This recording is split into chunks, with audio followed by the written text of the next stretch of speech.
All right, welcome in. This is the Buddy Dill Show. It is Tuesday, October the 24th. Did not have a show yesterday. Was a little bit busy. But I'm going to get you caught up on what happened this past weekend. Let's start in baseball. A lot of games have been played since then. But let's start on Friday and start in the ALCS. So Friday was Game 5 between the Astros and the Rangers. It was a great game. It was back and forth. Came down the last inning when Jose Altuve hit a go-ahead home run in the top of the ninth for the Astros to win 5-4. That gave them a 3-2 series advantage. Then you fast forward to Sunday, going back to Houston, where the Astros had an opportunity to close it out and go to the World Series. Were unable to get that done. They lost 9-2 to the Rangers. At this point, the road team had won every single game. So then we go to last night's game, Game 7. One of the two best words in sports, Game 7. The Rangers jumped out quick. Scored 3 runs in the first inning on the Astros. Christian Javier really struggled. He didn't even make it. He recorded 1 out. He did take the loss in this one because the Rangers ended up winning this game 11-4. So Adolis Garcia was in the middle of a situation on Friday night where he was thrown at and hit and got into it with Abreu for the Astros. And Abreu was suspended for 2 games. He appealed it and ended up getting that suspension moved until next year. But Garcia was also ejected from that game. The bench is cleared. So whenever he returned to Houston, the Astros fans booed him the entire time. Well, he obviously took that to heart because he was already having a good series at this point. But then the last 2 games, he just went off, and especially last night. Last night, he was 4 for 5 with 2 home runs, which were his 6th and 7th home run of this postseason. He added in 5 RBIs because one of those home runs was a grand slam. He's had 20 RBIs this postseason, and it's insane. He has had a great series. He was rightfully named the ALCS MVP. He homered in 4 straight games. He set the MLB record for RBIs in a playoff series with 15 this series. He just has had a great series and a good postseason, and is a huge reason why the Rangers are moving on to the World Series. They advanced to the World Series for the first time since 2011. If you're a big baseball fan, you know that was the year that they were a strike away from winning the World Series in Game 6. And David Freese from the St. Louis Cardinals broke their hearts twice in that game, sending it to a Game 7, which they lost. But they're back, this time with Bruce Bochy, who was not there for that run. He had won the World Series in 2010 and 2012 and 2014 with the Giants, so he's been there, done that. So I think this is a great opportunity for the Rangers. Corey Seager also added 3 hits, including a home run and an RBI. He had a great series too. If it wasn't for Adolis Garcia, he probably would have won the ALCS MVP. Nate Lowe added another home run. This is 3rd the postseason. Max Scherzer was the starter for the Rangers. He did not record a decision, but he had only pitched 1 time in the last month and a half. And the first time he pitched in this series was his first. He struggled a little bit, and it wasn't ideal for the Rangers going forward. They weren't really sure how he was going to do. Gave him the ball in Game 7, and it was an encouraging outing. He did give up 2 earned runs, but he went 2 2/3, only gave up 4 hits, 2 earned, had 2 strikeouts, and he also had 2 walks. But he left the game with the lead. Huge moment in that game was when Bruce Bochy pulled him, and he put Jordan Montgomery in the game. Jordan Montgomery had pitched. He was coming off short rest, had never come off short rest in his career, had never appeared in relief in his career, and came in, did great, pitched 2 1/3, gave up 3 hits, did not give up a run, and had 1 strikeout. He ended up earning the win in this game, moving him to 3-0 in the postseason. He's been unreal this postseason. But other than that, the Rangers just had everything clicking. Bruce Bochy pulled the right moves at the right times, which was huge for them. Where he pulled the right moves, bringing in a guy off short relief like Jordan Montgomery, Dusty Baker did not. He had Max Verlander. No. Sorry. He had Justin Verlander in the bullpen and did not choose to go to him. He kept him up. He put in JP France, who gave up a lot of runs, a lot of hits, and ended up this game got blown open when he was in. Yordan Alvarez did all he could this whole series. I think he batted close to 500 for the series. He was 3 for 4 again last night with a triple and an RBI, and including a walk. Jose Altuve was 2 for 5 with a home run and RBI. Alex Bregman was 2 for 4 with a home run and RBI. Those three guys did all they could for the Astros this series, but they didn't really get much help from the rest of the guys. And that's one of the reasons why they're going to be going home. Now, on the flip side, the Rangers are now going to face the winner of the Phillies and the Diamondbacks. And this series has really gotten interesting after the first two games when the Phillies took care of the Diamondbacks at home easily. The Diamondbacks were able to answer with a win in Game 3 on Thursday. And then Friday, they were able to win again. It was a close one. The Diamondbacks ended up winning 6-5, tying the series. But the Phillies were answered again with a 6-1 win in Arizona on Saturday, setting them up with an opportunity last night to win the series in Philadelphia, a place which they have only lost maybe once in the last two postseasons. They had not lost this year. But the Diamondbacks came out hot last night. Tommy Pham and Lourdes Gurriel hit back-to-back home runs in the second inning off of Aaron Nola, who had been the best pitcher for the Phillies him and Zach Wheeler have been a great 1-2 punch. And they really got it going quickly. Kind of shocked the Phillies, in my opinion. And a walk and a double by Evan Longoria scored another in that second inning to put the Diamondbacks up 3-0. Phillies were able to answer a little bit, but not enough. The guy who may have said a little too much the last time he pitched in Philadelphia was Merrill Kelly. He had said that he wasn't expecting the crowd to be that much of an impact. He backed it up this last night. He went 5 innings, gave up only 3 hits and 1 earned run. He had 8 strikeouts and 3 walks. He earned the win in this one. He moves to 2-1 in this postseason. Ketel Marte also pitched in a good game for the Diamondbacks. He went 2 for 5 with a triple and 2 RBIs. The big point in this game last night was the big guys for the Phillies who've been doing it all year, and especially this postseason. Kyle Schwarber, Trey Turner, Bryce Harper, and Nick Castellanos went a combined 0 for 13 with 6 strikeouts. That's not going to cut it for your stars. JT Realmuto is the only one that did anything. He had an RBI double in this game. That was the only run the Phillies were able to get. So other than that, the Phillies have got to turn around tonight and figure it out because they're also in Game 7. Win or go home right here. Winner goes and faces the Rangers in the World Series. The loser is done. That game is going to be at 7:07 tonight on TBS. Like I said, the Game 7 is hard to beat. All strategy for the rest of the week or the next day goes out the window. All that matters is winning that one game. So you'll see guys come in off short rest. You'll see guys that would normally pitch Game 1 in the next series come in this game because they got to get to the next series. Different managers handle it differently. Like last night, Bruce Bochy outmanaged Dusty Baker, I think, and that was a huge reason why the Rangers won. Tonight is going to be similar. So the starting pitchers for this game tonight for the Diamondbacks is going to be Brandon Pfaadt. Like I said, after the first game he pitched this postseason against the Brewers, he's really done well. He has not recorded a decision in this postseason, but he's thrown 12 2/3 innings and it has only a 2.13 ERA. For the Phillies, it's going to be Ranger Suarez. He is 1-0 this postseason. He has thrown 14 innings, and his ERA is sub-1 at 0.64.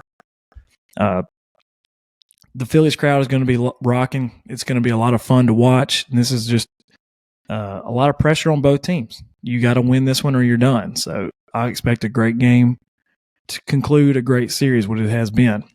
The World Series will be starting on Friday. It doesn't.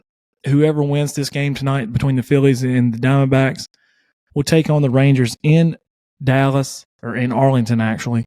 That game is going to be at 7:07 p.m. on Fox. That's game 1 on Friday. But we'll get to that a little bit more later in the week to get you ready for that one.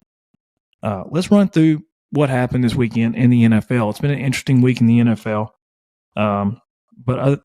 There was some games that were unexpected. There were some games that you did expect, and it was a lot of fun. One of those games that was a crazy one was the Browns and the Colts. Browns ended up winning this game 39-38. P.J. Walker went 15-32 for 178 yards, did not throw a touchdown, did throw one interception. He came in for Deshaun Watson in the first quarter, who left the game with a concussion. So Deshaun Watson can't seem to be healthy. Kareem Hunt scored a game-winning touchdown with 15 seconds left to take this one over the Colts. This game was really surprising. The Bills and the Patriots came out of nowhere really and played really well and took down the Bills 29-25. Mac Jones was 25 of 30 for 272 yards and 2 touchdowns.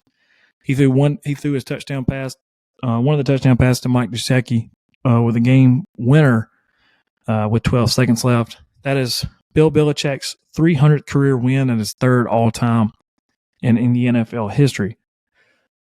Then the Lions and the Ravens, I was expecting a good game. It wasn't. The Ravens jumped out early and did not look back. They won this game 38-6 behind Lamar Jackson, who went 21 of 27 for 357 yards and 3 touchdowns. He's really becoming an MVP candidate and proving himself as one of the most accurate quarterbacks in the league, which is great for him.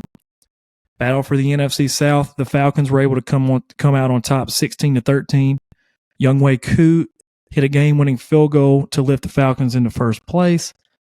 Don't really know what to expect with this NFC South. This is not the greatest division in the league, but it's going to be interesting coming down the stretch. Chargers travel to Kansas City, but Patrick Mahomes and Travis Kelce did their thing and won this one 31-17. Mahomes was 32 of 42 for 424 yards and 4 touchdowns. He did throw an interception, but he just keeps setting new records. He keeps doing things the fastest than anybody else, and just did it again the other day. Taylor Swift was in attendance, and which seems to make a difference in Travis Kelce's play. He had 12 catches for 179 yards and 1 touchdown. Anybody who had him on fantasy, I did, is going to be happy with that result. Sunday Night Football was an interesting one. This was actually a really good game that came down to the end. The score ended up being a little more than it actually was. The Eagles took down the Dolphins 31-17 in a matchup between Jalen Hurts and Tua. Their first time they've played against each other. Been on the same field since their time in Alabama. Jalen Hurts played well. He was 23 of 31 for 279 yards with 3 total touchdowns and an interception. They haven't figured out how to stop the tush push, or the brotherly shove, as people call it in Philadelphia. They're better than anybody at it, so they just keep running it. A.J. Brown became the third player in NFL history with 5 straight games of 125 or more yards, with 10 catches for 137 yards and a touchdown on the night. Him and Jalen Hurts have really figured it out together. It's been really fun to watch, and he's been doing extremely well. Monday Night Football. This game was a surprise. The Vikings ended up taking down the 49ers 22-17. Kirk Cousins played really well. He was 35 of 45 for 378 yards with 2 touchdowns and an interception. Jordan Addison's done a great job so far of taking over for an injured Justin Jefferson. He had 7 catches for 123 yards and 2 touchdowns. Brock Purdy loses his second straight game. He went 21 of 30 for 272 yards and a touchdown. He threw 2 interceptions, both of them coming in the fourth quarter when they were trying to get back into this game. So that just about does it for the NFL. Let's get to college football. Penn State and Ohio State. This was a game everybody was excited for. It was a relatively boring game. Ohio State ended up taking down Penn State 20-12. Oklahoma UCF. This game was very entertaining. John Rice Plumlee played for the first time in a few weeks and gave the Golden Knights a great opportunity to win this game. Oklahoma did find a way at the very end and won this one 31-29, but it did show some flaws in this Oklahoma team. Third Saturday of October, Alabama and Tennessee. Alabama struggled early when Tennessee jumped out to an early lead, and then they came back with 24 unanswered points and took down the Volunteers 34-20. Alabama's been on a roll ever since that game against Texas in which they lost. Speaking of Texas, they survived against Houston. They won 31-24. The story out of this one, though, is that Quinn Ewers is expected to miss some time with a grade 2 AC tear. This is not a good thing for the Longhorns. Going to have to really have him. They need him to try to make a run after they lost that game against Oklahoma. This game was a surprise of the weekend. Virginia, one-win Virginia, took down undefeated North Carolina 31-27. Huge hit for the Tar Heels when it comes to the college football playoff. This might be enough to knock them out. But a great win for Virginia there. Duke also had a great opportunity against the undefeated Florida State, but Riley Leonard was not 100%. It came back to bite them after they had taken the lead 20-17 going into the fourth quarter. Florida State scored 21 unanswered points in that quarter and won 38-20. Florida State remains undefeated. Duke loses their second game and pretty much knocks them out of playoff competition. Ole Miss went on the Plains. This is a game that I was nervous about, but were able to walk away with a win, 28-21. Jackson Dart played well. The defense stepped up. Still was close at the end, just because it always is. But as long as you can walk out of there with a win, it's a big deal. Ole Miss, I still think, controls their own destiny with Vanderbilt and Texas A&M and Georgia coming up. Got a great opportunity for the Rebs to make a run. And the last game of the night that we're going to talk about was Utah and USC. I told you on Buddy's Bets to watch out for this game, even if Cam Rising didn't play. News there is that Cam Rising is going to be out for the rest of the year. However, that took a backseat to what happened on Saturday night because Utah, with the backup quarterback, was able to come back and win against USC. They kicked a game-winning field goal as time expired to win that one 34-32. That is 3 straight wins over the Trojans for Utah. Just seem to have their number. And that'll do it for college football for this week. Get you ready for this coming weekend with Buddy's Bets tomorrow. But we do have some new stuff coming on right now. Tonight is the opening night for the NBA season. First game of the night today is going to be the Lakers at the defending champion Denver Nuggets. The Nuggets are favored by 5 in this game. This game is at 6:30 on TNT. The next game is going to be the Suns at the Warriors. The Suns are absolutely loaded with the addition of Bradley Beal to go along with Devin Booker and Kevin Durant. They're going to go to Golden State, take on Steph Curry, Klay Thompson, Draymond Green, and the Warriors. The Warriors are actually favored by 3.5 here. That game is going to follow the Lakers and Nuggets at 9 on TNT. One thing, you may or may not like the NBA, but the NBA on TNT team is outstanding. They're a must-watch whenever they come on with Ernie and Shaq and Charles Barkley and Kenny the Jet Smith. It's awesome. I love watching that show. Before the game, between games, and after the games, every Tuesday and Thursday night most of the time. It's always fun to watch. But now we have basketball getting started up. So we have college football, we have NFL football, we have NBA, you have the MLB playoffs coming down to the wire, the NHL's going on. There's all kinds of stuff in sports right now. It's a great time to be watching sports, to be a sports fan. But today is Tuesday, so I'm going to go back to Top 10 Tuesdays. One of these is because I just wanted to do it, and one of the teams on there that I have is one of the teams that I like. But we're going to start at number 1. It's going to be Georgia, who won again. Actually, I think they had a bye week. But they're still, I think, the best team in the country. Michigan looked good again. They're at number 2. They're getting closer to wanting to jump Georgia. They actually, according to Caesars, I think, they now have the best odds to win the national championship over Georgia, which is the first time this has happened all year. Number 3, I got Florida State. I have them jumping Ohio State because that Ohio State did not look very good in that win against Penn State. Even though they did win a game against a top 10 team, I think Florida State looked better, and the way that they were able to close was huge. So I have Florida State at 3. Ohio State's going to fall to 4. Oklahoma is going to jump Washington and get to 5. Washington really struggled this week. But Oklahoma didn't look as good either, but that win against UCF was a better win, in my opinion, than the one that Washington got over a bad Arizona State team in which they had to have a pick 6 at the end. They didn't score an offensive touchdown the whole game. This great offense that's been going with Michael Penix Jr. just got figured out, I guess, by Arizona State. I don't know what happened, but I have them dropping to 6. Oregon's going to go to number 7.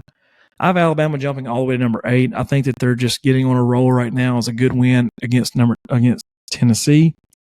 Texas is going to fall to 9 here because of they able to survive against Houston, and the fact that Quinn Ewers is hurt is a big deal. So I'm going to have them drop to number 9. And my number 10 is Ole Miss. I think that a win on the Plains doesn't matter how good that Auburn team is. That's a great win.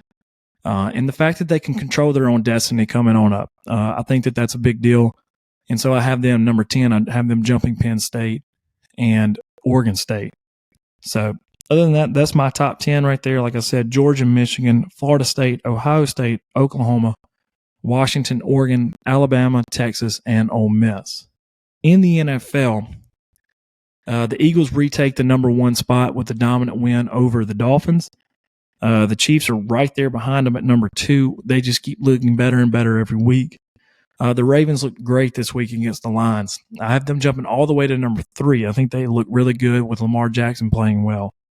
The Jaguars are going to move all the way to number 4. They keep playing good. They keep winning games. They keep doing that. They keep going higher. The 49ers fall all the way to number 5 after 2 consecutive losses, and Brock Purdy's starting to he's looking human now. Same thing with the Dolphins. They're falling all the way to number 6. The defense isn't that great, and their offense seems to be getting stopped by good teams. So they're going to fall to number 6. The Lions are going to go to number 7. They just look really bad against the Ravens. I mean, the Ravens are a good team, don't get me wrong, but you got to put up a better performance there. Number 8 and number 9 were 2 teams on byes. I got the Cowboys and the Bengals. And then at number 10, the Bills fall all the way to number 10 after a pitiful loss to the Patriots.